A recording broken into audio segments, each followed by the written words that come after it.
શ્રી વલ્લભાધીશ કી જય, શ્રી ગુસાઈજી પરમ દયાલ કી જય, શ્યામ સુંદર શ્રી અમને મહારાણી કી જય, શ્રી હરિરાય મહાપ્રભુ કી જય, ગોકુલનાથ કી જય. આપણે આજે ષોડશ ગ્રંથ નવું ચાલુ કરીએ છીએ. તેમાં ષોડશ ગ્રંથ એટલે શ્રી યમનાષ્ટક શ્રી ષોડશ ગ્રંથના મંગલાચરણ રૂપ ગણાય છે. આચાર્યજીએ ષોડશ ગ્રંથની રચના એટલા માટે કરી છે કે કૃષ્ણની ભક્તિ પ્રાપ્ત થાય. પુષ્ટિમાર્ગીય સિદ્ધાંતોને સમજાવનારા ષોડશ ગ્રંથની રચના શ્રી મહાપ્રભુજી વલ્લભાચાર્યજીએ કરી છે. શ્રી મહાપ્રભુ વલ્લભાચાર્ય દ્વારા વિરચિત ષોડશ ગ્રંથોમાંના કેટલાક ગ્રંથો પર શ્રી વિઠ્ઠલનાથ પ્રભુચરણે તેમજ અન્ય અનેક આચાર્યો અને વિદ્વાનોએ પણ ટીકા પણ લખી છે અને વ્યાખ્યાન પણ લખ્યા છે.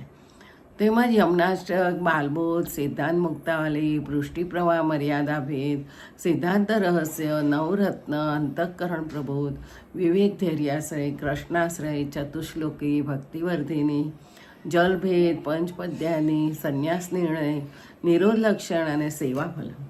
આ 16 લઘુ ગ્રંથોને ષોડશ ગ્રંથ કહેવામાં આવે છે. એમાં પહેલો ગ્રંથ શ્રી યમનાષ્ટક છે.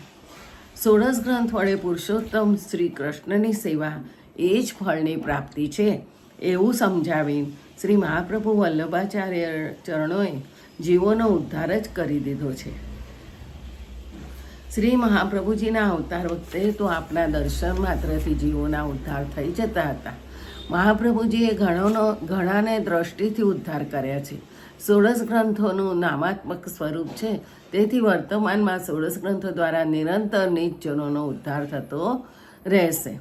પુષ્ટિમાર્ગીઓએ પૂરેપૂરી નિષ્ઠાથી વ્રજાધીપ શ્રી કૃષ્ણની પોતાના ઘરમાં સેવા અને ષોડશ ગ્રંથોનો પાઠ, અધ્યયન અને ચિંતન અચૂક કરવું જોઈએ. તો જ આપણને નિરંતર નિજજનોનો ઉદ્ધાર થતો રહેશે એમ કહ્યું છે અને આપણને સેવામાં પૂરી નિષ્ઠા થશે. શ્રી કૃષ્ણની સેવા જ પરમ ફલરૂપ છે. હવે પહેલો છે યમનાષ્ટક. યમનાષ્ટકના સ્તવનથી આ મંગલ આરંભ થાય છે. મહાપ્રભુજીના મુખમાંથી પ્રગટ થયેલું આ સ્તોત્ર યુગલ સ્વરૂપના સ્વાભાવિક અને સ્નેહપાત્ર યમુનાજીનું લાલન કરતું સ્વાભાવિકતાથી ભક્ત હૃદયનું પાલન કરે છે, દોષોનું લાલન કરે છે અને સૌને પાવન કરે છે. આચાર્યજી નિત્ય લીલાથી ચતુર્થ યુદ્ધાધિપતિનું રૂપનું સૂચન કર્યું છે. લીલામાં 4 મુખ્ય યુદ્ધો છે: સ્વામિનીજી, ચંદ્રાવલીજી, રાધા સહચરી અને શ્રી યમુનાજી. યમુનાજી 3 ભુવનને પાવન કરે છે. 3 ભુવન એટલે રાજસ, તામસ અને સાત્વિક. તરંગભુજ કંકણ વિવાહિતાનું સૂચન કરે છે. તેમાં કેવળ સ્વકીય રસની પરાકાષ્ઠા છે. તેથી યમુનાજી કેવળ સંયોગ રસ છે. યમુનાજી શ્રી કૃષ્ણની આધિદેવી પુષ્ટિભક્તિ વા પુષ્ટિભક્તિનું સ્વરૂપ છે. આ દિવ્ય નાયિકા સ્વાધીન વલ્લભા છે. સ્વાધીન વલ્લભા નાયિકા છે જેનું પડખું એક ક્ષણ પણ નાયક ન ત્યજે. એવી જ રીતે નાયિકા પણ પોતાના નાયકના સુખના માટે નિત્ય પ્રતિ તત્પર રહે છે. દોર કર સોર કર. યમુનાજી કેવા દોડી દોડીને જાય છે, ભક્તોને લઈને ઠાકોરજી પાસે જાય છે. યમુનાજીના સુંદરતાની સીમાનો પાર નથી. રાધા રાણી કહેવામાં આવે છે અને યમુનાજી ભક્તિ મહારાણી કહેવામાં આવે છે. અનંત ગુણો વડે તે સુશોભિત છે. ધ્રુવ પરાશરને ઈચ્છિત વસ્તુનું દાન કરનારા છે. શ્રી યમુનાજી મેઘવર્ણ શૃંગાર રસાત્મક ગુણ રસથી ભરેલા છે. આવા કૃપાના સમુદ્ર છે. ભક્તોને આપ હંમેશા કૃપા દ્રષ્ટિથી નિહાળ્યો છો. ભક્તના સુખનો વિચાર કરનાર પરમ દયાળુ છો. કિશોરીબાઈને શ્રી યમનાષ્ટકના અડધા શ્લોકનો પાઠ કરતા અડધા શ્લોકના પાઠથી સાક્ષાત શ્રી મહારાણીજી કિશોરીબાઈને રસોઈ કરવા પધાર્યા અને પાઠનું ફળ આપ્યું. જેને યમુનાજી પ્રસન્ન થાય છે તેને તો પોતાના દ્રવીભૂત રસમાં સ્થિતિ કરાવે છે. જેને યમુનાજીનો સંબંધ થાય છે તેને રોમમાં રોમાંચ, હર્ષના અશ્રુ વગેરે સ્થિતિ પ્રાપ્ત થાય છે.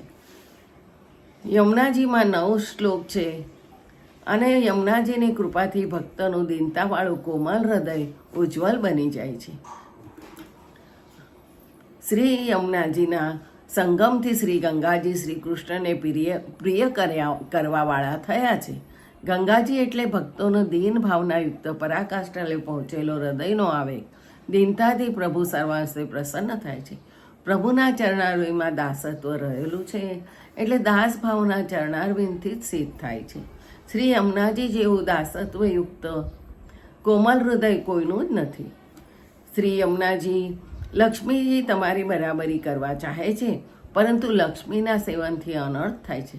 તેમજ તે દુઃખનું ધામ છે, જ્યારે આપ તો સુખના ધામ અને સુખધામ છો. યમુનાજી કલિંદયા છે. પુષ્ટિ માર્ગમાં કલી શું છે? પુષ્ટિ ભક્તના હૃદયમાં તામસ રાજસ ભાવરૂપી કલી, તે કલીનું નિવારણ કરનારા શ્રી યમુનાજી છે. યમુનાજી, આપનું ચરિત્ર અદ્ભુત છે અને મધુર છે. અદ્ભુત રસમાં બિરાજવાની ઈચ્છા થઈ તે વખતે ને પોતાના શૃંગાર પ્રિયતમને કર્યા અને પ્રિયતમના શૃંગાર પોતે ધારણ કર્યા, મુકુટ કાચની. આપનું પૈપાન કરવાથી ભવાટવીનો ફેરો અને જન્મ મરણ નથી. યમયાતના એટલે આવતી નથી. સંસારમાં આવાગમન જીવને થતું નથી. યમની આપ ભગીની છો, એવા આપને હૃદયમાં પાન કરી ધારણ કરવાથી યમનો ભય નાશ પામે છે. યમુનાજી, આપણા અન્ય ભક્તો આપણા સેવનથી પ્રિય અને ભાવિક બને છે. તેમના હૃદયના ધર્મો પલટાઈ જાય છે. યમુનાજીના સાનિધ્યથી મારો દેહ સેવોપયોગી બને છે. તનુ નવત્વ એટલે સેવા ભોગ્ય બને.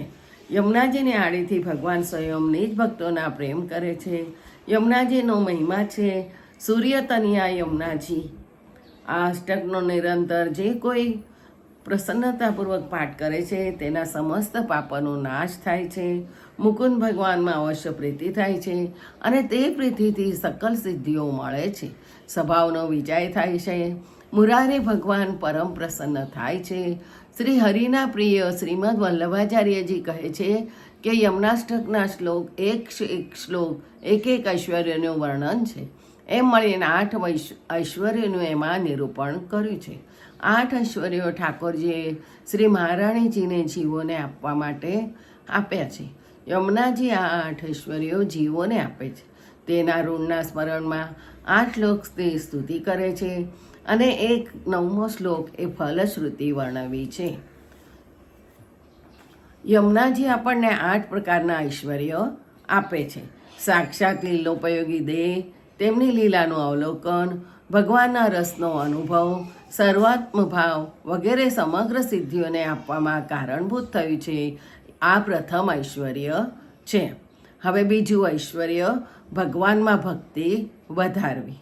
ત્રીજું ઐશ્વર્ય, ભગવાનની પ્રાપ્તિમાં જે વિઘ્ન હોય તેને દૂર કરી ભગવાનનો અનુભવ થાય તેવી શુદ્ધિ કરવા પણ એ ત્રીજું ઐશ્વર્ય છે.